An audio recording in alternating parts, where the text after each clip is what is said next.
Well, it's a game that might not mean a lot to other NFL fans, but for the two teams playing in it, there's certainly a lot to talk about when it comes to the Browns and the Titans, who square off this weekend. Week 14 is upon us. I'm Spencer German, Anthony Moeglin alongside as we get you ready for Browns and Titans from Huntington Bank Field this weekend. Surprisingly, like I said, Megs, for a matchup between two teams that only have 4 combined wins, there's actually a lot of storylines that sort of dissect off of this path, this trail, this conversation. So I'm looking forward to getting into all those with you here coming up. I did want to remind you guys, as always, head on over to brownsroundtable.com. Make sure you join our community over there, but also you can follow us on our YouTube channel right here, where many of you are watching this right now, where we talk all things Cleveland Browns all the time. And we also get all your post-game press conferences, weekly press conferences, all that good stuff. All the Browns content you need is available to you at Browns Roundtable. But Megs, I think the first thing that stands out about this matchup is the fact that somehow, some way, it wasn't maybe the path that we thought it would take to get here, but somehow, some way, we are getting Cam Ward versus Shedeur Sanders in Week 14, which is funny because I thought that could have been the case back when they were both drafted by these respective teams. But now it's actually for real. It's actually happening. And someone's going to have some bragging rights when this thing's all said and done. Spence, I went back to our YouTube channel like way back, like in April of last year. And it was some of my best thumbnail work of all time. I put Cam Ward and Shedeur right next to each other, like blurred out the pit. It looked like they were standing there. Some good work there. And that was back when we thought it was going to be number 1 and number 2, or like there was potential there to be the top 2 draft picks in the NFL draft. Obviously Cam Ward goes 1, Shedeur goes 144. It's a different path to get to this point, but it's here now, man. And like thinking about the past 10 months or whatever it is, 9 months, it is funny because it is taken 2 totally different paths to get here. But we're here now. And Saturday does actually have a ton of meeting, especially, like real meeting, not just like fake made up Megs meeting, like actual meeting. And it'll be a fun game. Well, it'll be a horrible game to watch, but a fun game for the outcome. Yeah, and listen, like if nothing else, like it's at least fun that we get to see these two quarterbacks, go head to head with each other after all the draft conversations and all the speculation about them and how this was going to sort of shake out and who was going to go where, and the fact that they still ending up with these two teams, even though it was in way different places than obviously we could have ever imagined or thought of. So it's funny how it all sort of shook out that way. But yeah, like I think there's something to be said for that. And I do think the Browns kind of have the advantage here just in general, which maybe means Shedeur Sanders is going to come out with a victory. Who's going to be the better quarterback of the two, I guess, is to be determined. But for at least one game, we get to kind of put all that stuff aside and just let them play football and see who comes out on top. These guys in bad situations, obviously, but it'll be a fun matchup. I'm just thinking because of everything we experience on a week in, week out basis with every time you say the name Shedeur Sanders, like the world explodes. Imagine the outcry when he outplays Cam Ward on Sunday and everyone's like, should have been the number 1 overall pick. That's going to be interesting. Well, there will be people ready to make that argument. I think we are certainly well aware of that. Mm-hmm. Whether or not that's true or not, I guess is to be determined. I still think Cam Ward is going to be a really good quarterback in this league when he gets sort of his coaching situation and his offensive line figured out. I still think Shedeur Sanders has a chance to be a really productive player in this league. But more than anything, like, yes, that matchup will be fun. It'll add some fodder to the conversation about the two quarterbacks that were at the top of the board coming out. But more than anything, like, this game matters most for Shedeur because it's an opportunity to win a football game. It's an opportunity to go out duel Cam and earn yourself another start for the Browns. And frankly, like, continue on this path of trying to cement yourself as the franchise quarterback for this team beyond 2025 into 2026. And I've been saying it for a while now, but like the goal for Shedeur, and I wrote this actually in a column that went out Friday morning at brownsroundtable.com. The goal for Shedeur the rest of the season is to give the Browns something to think about. Make this decision a difficult one. Don't make it so easy to just be like, all right, we got to draft a quarterback. We got to think about something else. Make them have to think or consider you as the guy. And if you do that, I think you've had a successful sort of end of the season here. And that's not a bad spot for the Browns to be in either if they feel like they might actually have a guy in-house that they can build around. And let's go a little bit bigger picture here. Let's say Shedeur plays well and the Browns win, right? That pushes the Browns out of the top 5 and out of the top 5 in the draft order. And like that, then, there's two quarterbacks going to be available next year. It's Fernando Mendoza and Dante Moore from Oregon. Well, and honestly, Moore might go back too. And Moore might go back. Moore could go back. Ty Simpson's come up. I think he might end up going back. So right now it's like Fernando Mendoza is a lock. He's coming out. Yeah. The others are sort of question marks, and we'll see from there. But yeah, I think those if Dante Moore comes out, I think those two are the top 2 guys. And the third layer to it, Germ, is that everybody in Ohio is going to watch Fernando Mendoza play on Saturday night, and it's like, all right, then not that it means anything in the grand scheme of things, but then Shedeur plays at 1:00 on Sunday, and it's like, okay, he's got to show levels of improvement, because whether you like it or not, Sunday against the 49ers was a massive step backwards for him. He was trigger shy.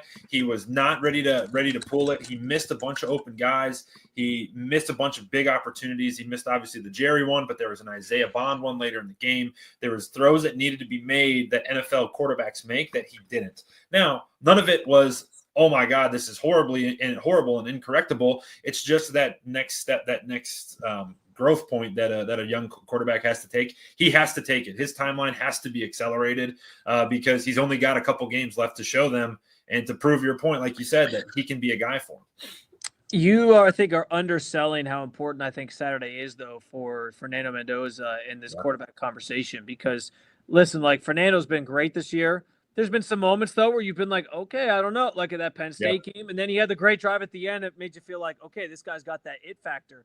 But listen, this Ohio State defense that he's going to play, and this is now becoming an Ohio State podcast. I was going to say, should I flip the thing over? So head on over to Buckeyes Roundtable now, too. No, but like his play, this Buckeyes defense he's going to face is as close to an NFL caliber defense you're going to see at the college level.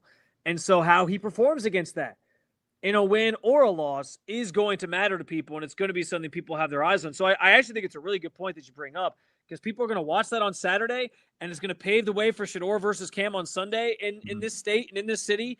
And people might leave that feeling like if Fernando Mendoza struggles and then Shedeur Sanders plays well on Sunday, it might become this whole thing of like, maybe we stick with Shedeur then, because I don't know if I like this. Like, so those narratives are going to sort of be part of the conversation this weekend. And there's another thing that we still have to get to that's part of that as well. But yes, I think all these things are kind of interconnected. And the flip of that's true. What if Fernando goes out and throws for 304 touchdowns against Ohio State? I don't think that's going to happen. But then Shedeur lays a stinker, and you're like, bring this guy to Cleveland tomorrow. Get him on the next plane tomorrow. You start printing the Mendoza jerseys.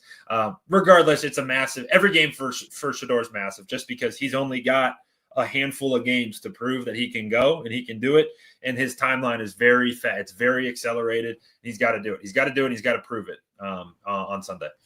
Well, and then the other part of this, as far as like draft and all those things are concerned, is that the Titans and Browns meet on the field on Sunday, but they might be calling each other quite a bit this offseason if things fall the way that I think they're going to fall. First of all, I'm just going to say it. I'll give you my actual score on Sunday morning, and in our prediction piece that'll go up on Saturday morning, I'm going to pick the Browns to win this game in some capacity. What that looks like, I haven't decided yet, but I will pick the Browns to win this game. That means they'll have 4 wins. You've said it. That probably means you're out of the top 5, probably more in the back part of the top 10. So 7, 8, 9, somewhere in that range is probably where you're drafting. Okay. But the Titans seem destined to be picking number 1 overall for the second straight year. And because they have Cam Ward, they're probably not taking a quarterback unless this is like a Josh Rosen, Kyler Murray situation where a new coach comes in and he's like, I don't think anything about Cam Ward. We're going to draft our own quarterback and start fresh. I don't think that's the case, because I think they're going to think Cam Ward's talented enough, and whoever takes that job is going to want to build with Cam Ward. That's my feeling on it. So like they already have a quarterback. They don't need to have the number 1 overall pick to take a quarterback. So I'm going to guess it's going to be available to shop. And the Browns have 2 first-round picks that they can sort of spend to move up and get that guy if they so wish. So this could be something, too, where, like, to your point, if Fernando plays well, or at least plays good, and maybe they still lose just because Ohio State's a juggernaut, like, okay, maybe this is the start of those conversations about, do you want Fernando Mendoza? And maybe as they scout him, they feel like he's the most pro-ready guy, and they really like him.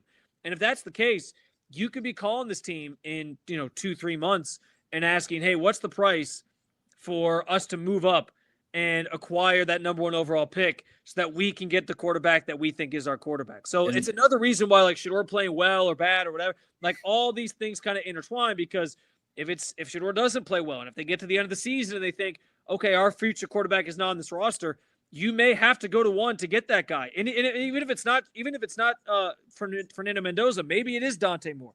You still might have to go to one to get that guy. And so I think it's another fascinating part of this matchup this weekend. And I'm looking at Tankathon right now, and you're looking at the top. I'm looking at the top 10 draft positions. It's Tennessee, New York Giants, the Saints, the Raiders, the Browns, the Commanders, the Jets, the Cardinals, the Falcons, and the Bengals. The Browns are competing in that list there. You're competing with Las Vegas for a quarterback and the Jets for a quarterback. Everybody else, maybe the Cardinals. Probably. Well, I think the Cardinals are probably a yes. Yeah. I'm curious about New Orleans because I know they just took Tyler Shuck. They got Shuck, but and he's playing a little bit better. But would they be totally out on taking a guy if they really loved one and they're like the number 2 overall pick? I'm not sure.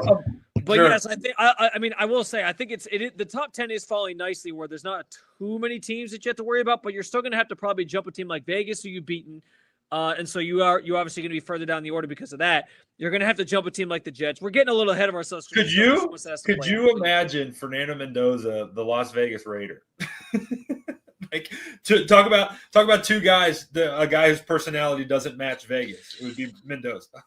There'd be a lot of God talk going on in Vegas, which it's called Sin City for a reason. Marriage capital of the world, though, dude. It would be crazy. It would be crazy. But no, I like this is why I think there's so many layers to this matchup. There's so much that can potentially play out here down the stretch of the season. The Browns got those 2 picks because they wanted to be, or they got that second first rounder because they wanted the flexibility to move up and down the board as they so choose. I also think what happens with this regime plays a role in this too, Megs, because if Stefanski and Barry and all these guys get fired, if that's what the decision is and they clean house, maybe the new people coming in are like, we don't need to draft a quarterback right now. We can wait. We'll worry about that in 2027, which maybe Julian Saint's an option then. Maybe Arch Manning's better and he's like, we do this every year where we say, well, next year's class is the year. But like, that those guys maybe become available. Man.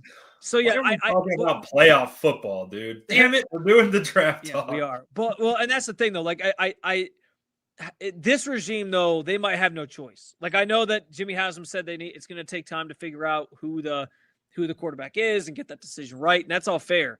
But like if they're trying to, if this regime is still here, their timetable to find a quarterback is going to be less than one, like a new regime that comes in and is starting from scratch. You know what I'm saying? Yeah. So that matters too in terms of like what the decision is. If it's still Kevin Stefanski and Andrew Barry, they might feel inclined to trade up and get that quarterback if they think he's in this class because they know that time's ticking and they don't have the luxury to wait around another year to find the quarterback.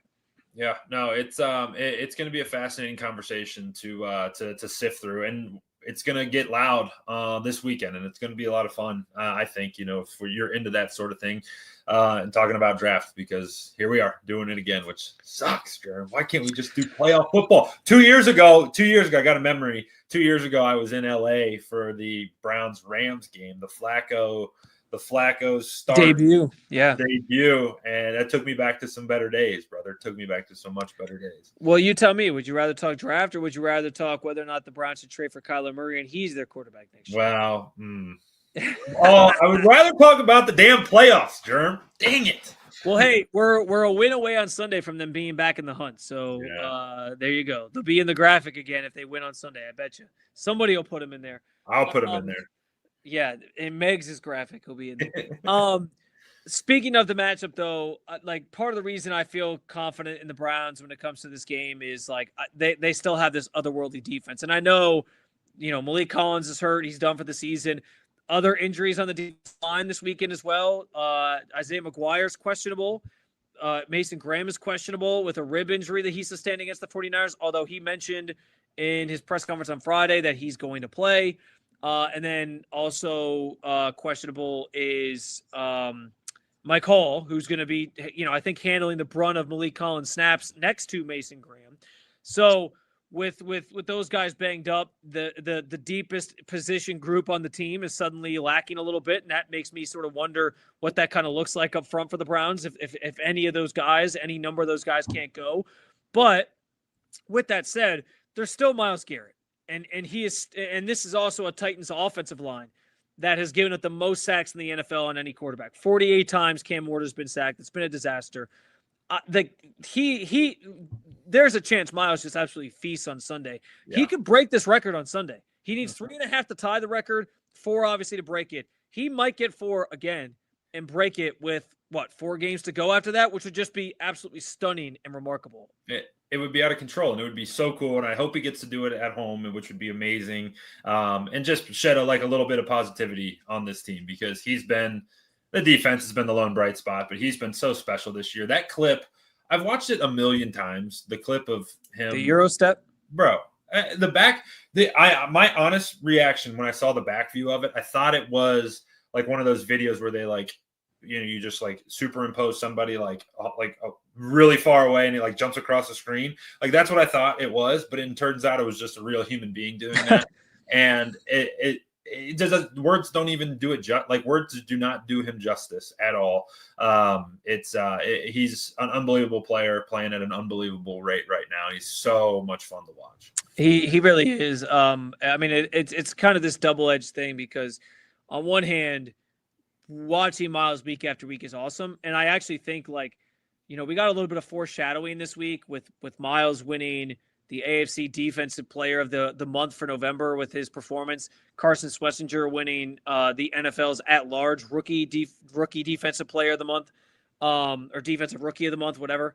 And I think that sort of sets the stage for these two guys are both going to bring home some hardware in February. Myles is probably going to win Defensive Player of the Year for the second time. Carson's probably going to win Defensive Rookie of the Year in the NFL. And that's going to be a nice thing for fans to hang their hat on, something to actually get excited about with this team, which is pretty cool. But it also reminds you that, there's these two otherworldly players on this team that are doing incredible things. Myles, most notably, he's probably going to set that record. And it's all going to be in a season where you win 4 games, 5 games, something along those lines, right? It's just unfortunate, because I know Browns fans want better. I know they deserve better. And if they had just had some monicum of average offense this year, maybe we're talking about a different. Well, it's 2 years, man. It sucks. They said it on Pardon My Take. Over the past 20 years, the Browns have had arguably 2 top 5 players at their position and have played in 3 playoff games, right? Or it's Joe Thomas is a top 5 left tackle ever, and Myles Garrett's probably a top 5, probably a top 2 pass rusher of all time, and he's 1-1 or 1-2 in the playoffs. You're damn, that just sucks, man. It's unfortunate, but he's playing his heart out and at least still giving it a go. For the Browns, which he could have quit a very long time ago on this team, but he hasn't, for whatever his motivation is. If it is for the record, fine. But Jerm, I want to say too, Sunday against the 49ers, was an example of what an elite pass rusher can be. The sack he had on that play, on the Euro step play, should have given the Browns a chance to go tie the football game. Instead, that was the 49ers were in scoring territory. He sacks Brock Purdy for 10 yards, and then instead of kicking a field goal, they're forced to punt it, right? And that's a 3-point play right there by Myles Garrett. And that's one that, you rarely see him make impact, game-changing plays. That was one of those. Just we couldn't catch a punt after it, but it was just really cool. It's just fun to watch him play. I guess that's what I'm trying to say. He's just playing so good. It's been the silver lining to the season, and I know fans have at least enjoyed that. It's just a bummer that it all kind of has gone to waste. You'll be able to look back one day and say, man, remember watching Myles break the sack record in 2025. And that's going to be the thing you remember, because everything else has just been bad. Yeah. And that's unfortunate. You hope that Myles turns 30 and he can still produce at a high level next year and still be, even if he doesn't set the sack record again, still be a very highly competitive player and still be, crucial to their success, and that they can turn it around quickly here, because you don't want to see a player like this kind of flail in the wind and go to waste this way, like this performance is going to this season. Speaking of the awards that were given out this week, the Browns also announced that Grant Delpit was the team's nominee for the the Walter Payton Man of the Year award, which is called the most prestigious award in the NFL. I tried to put a clip in here, but apparently it was too big, so it wasn't going to play. But I thought Grant had some really good things to say about it. He had this line that I think is huge and so important for, I think, not just him, but other athletes and just people in general. Remember, like, what's the point of having a platform if you're not going to use it for the betterment of other people? And he has certainly embodied that and embraced that, and I think it's awesome that he became the nominee. By the way, in a year where he's maybe playing some of the best football of his career to boot, and like it's been fun to watch him sort of grow and develop into the person and the player that he is over the last 6 years that he's been here. Jeremy, it was really cool. The video the Browns posted about the team meeting room. If you haven't seen it, I highly recommend going and watching it because he sits down and like his mom recorded a video and they put on, and he was so surprised. He sat in the front row and you could see him. He was like eating his food as the video came up and they had a camera on him, and his mom popped up and his face went like this, and he like stared at the screen. I was like, what? It was just a really funny thing. And then he got to see his mom and some of his family members were there. It was just really, really cool. And I've said it every single week. He's become one of my favorite Browns players. He plays his ass off every week. He goes hard. It's not been easy for him, for this team, but he's still in it, trying to will this team to victory, and that's a fun guy to root for. Yeah, and he's been another bright spot on the defense, man. Like he like, as much as we highlight Myles, as much as we highlight Carson, he's played a prominent role in the success this year. He's gotten back there and gotten a few sacks. He's caused another couple of sacks, like where he gets there first and then somebody else cleans it up. So, he's been tremendous. And another sort of anchor piece of that defense that's been so good this year. So Grant, obviously very deserving. Love that he got the award. And like I said, it's just been fun to watch him sort of grow and develop on and off the field. And so certainly a worthy honor. We'll see. He basically now gets to go to the NFL honors ceremony. We'll see if he gets the overarching like NFL award that they announced that night. I don't know how they decide that, but considering two of his teammates are probably going to win awards, I'm going to guess it'll probably go to somebody else, but certainly still an honor to be any team's singular nominee for it. So really cool stuff for him. Where else to end this show, Megs, than with everybody's favorite subject? Another quarterback joined the room this week. Do you remember seeing that news that they added another quarterback to the room? I saw it. Deshaun Watson, folks, back in the fold, practicing this week. I thought it was interesting that like Monday, Kevin gets asked about this every Monday, like, oh, you're going to activate him to practice. And he did his normal, no comment on that right now. And then 2 days later, they were ready to open up that window where he could practice. The way it works from here, he has 21 days to be activated, or he has to revert back to the IR, and then his season's essentially over. Or not essentially, it would be over at that point. I don't know, man. Like, there's a world where, because it's the Browns, where he plays this season, maybe it comes in the form of, knock on wood, because I don't want this to happen. Maybe it would take two other quarterbacks getting hurt, but part of me is like, it's going to happen because it's just written in the stars, and that would be the most Browns thing ever.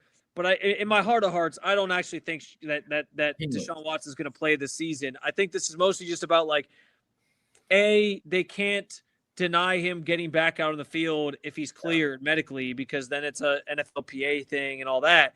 And B, like, letting him have the ability to kind of just start working again and give himself a chance to kind of revive his career, whatever that's going to look like. But I still think that it would be nearly impossible that he sees the field this year. Maybe I'm naive for that because it's the Browns and anything can happen.